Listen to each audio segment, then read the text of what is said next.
Shalom, saat ini kita akan merenungkan bagian firman Tuhan, tapi sebelumnya mari kita berdoa meminta pimpinan Roh Kudus menguasai hati dan pikiran kita. Mari kita berdoa.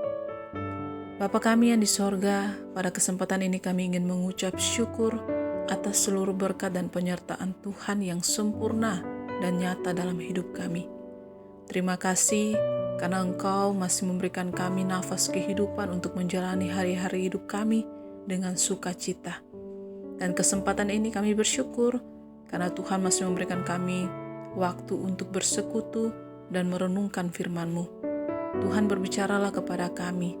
Kami memohon petunjuk Tuhan sehingga firman-Mu yang kami baca dan kami renungkan menjadi pedoman dalam hidup kami. Di dalam nama Tuhan Yesus kami berdoa dan mengucap syukur. Haleluya. Amin. Bagian firman Tuhan yang akan kita renungkan pada saat ini terdapat dalam Matius 5 ayatnya yang kelima. Begini bunyi firman Tuhan, "Berbahagialah orang yang lemah lembut, karena mereka akan memiliki bumi." Tema perenungan kita pada saat ini yaitu ucapan bahagia bagian yang ketiga tentang berbahagia yang lemah lembut. Ucapan bahagia Yesus yang ketiga ini merupakan hasil pengaruh langsung dari hidup miskin di hadapan Allah dan berduka cita di dalam dosa. Kata lemah lembut di dalam ucapan itu bukan berarti lemah lunglai.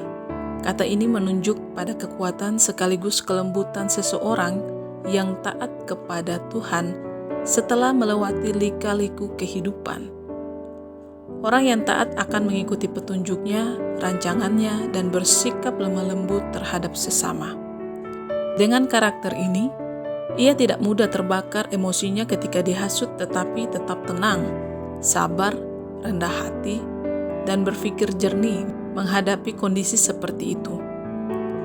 Mengapa orang yang lemah lembut dikatakan bahagia? Karena mereka akan memiliki bumi. Memiliki bumi bukan berarti memiliki kekuasaan atas sebagian bumi atau kekayaan yang melimpah, melainkan akan menikmati kehidupan berkat surgawi selama dia berada di bumi. Karakter lemah lembut tidak dimiliki secara langsung, tetapi melalui tempaan dan didikan Tuhan. Alkitab menyebut Musa sebagai orang yang paling lemah lembut pada zamannya. Bisa kita baca dalam Bilangan 12 ayatnya yang ketiga. Di masa mudanya, Musa bertindak ceroboh, tidak sabaran, dan melakukan segala sesuatu menurut kehendaknya sendiri. Sebelum melarikan diri dari Mesir, dia bertindak gegabah dengan membunuh seorang Mesir. Ia meyakini Tuhan memanggil dirinya untuk memimpin bangsa Israel keluar dari Mesir, tetapi dia melakukan kekeliruan dalam bertindak. Akibatnya, Tuhan menempa dirinya sebelum memakai dirinya. Musa hidup dalam pelarian di padang pasir selama 40 tahun. Dia hidup di tengah kesepian, pengasingan, tanpa harta melimpah dan kehormatan, serta menggembala domba. Disinilah keakuan Musa dihancurkan dan ia menyesali dosa-dosanya. Hingga tibalah saatnya Tuhan memanggil Musa untuk membebaskan bangsa Israel keluar dari Mesir. Lalu Musa dipakai Tuhan dan dia memakai karakternya yang lemah lembut untuk menghadapi orang-orang Israel yang tegar tengkuk. Karakter lemah lembut dikehendaki Tuhan untuk dimiliki oleh setiap anaknya.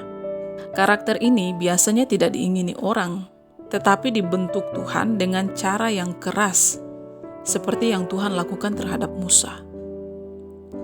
Karakter ini dapat dimiliki jika seseorang mau hidup miskin dan meninggalkan dosa-dosanya. Hiduplah taat pada segala firman Tuhan yang Tuhan Yesus ajarkan kepada kita, sehingga kita dapat menikmati berkat-berkat-Nya di dunia ini. Lemah lembut yang diawali sikap taat pada perintah Tuhan adalah sikap sabar dan tenang menghadapi tantangan kehidupan. Salam lemah lembut. Mari kita berdoa.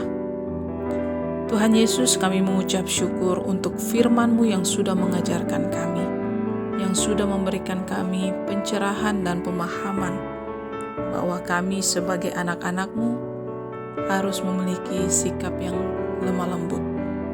Karena ketika kami lemah lembut, maka kebahagiaan itu akan ada dalam diri kami. Kami tahu bahwa sebagai manusia, kami jauh dari kesempurnaan. Kami sering melakukan hal-hal yang menyakiti Engkau dan menyakiti sesama, yang membuat kami tidak mencerminkan kasih Tuhan. Kami mohon ampun dan kami mohon tuntunan Roh Kudus menguasai kami, sehingga kami bisa bersikap lemah lembut dan tetap tenang, tetap sabar, tetap rendah hati, dan bisa berpikir jernih untuk setiap apapun kondisi yang kami alami. Terima kasih Tuhan Yesus, di dalam nama-Mu kami berdoa. Amin. Tuhan Yesus memberkati kita semua.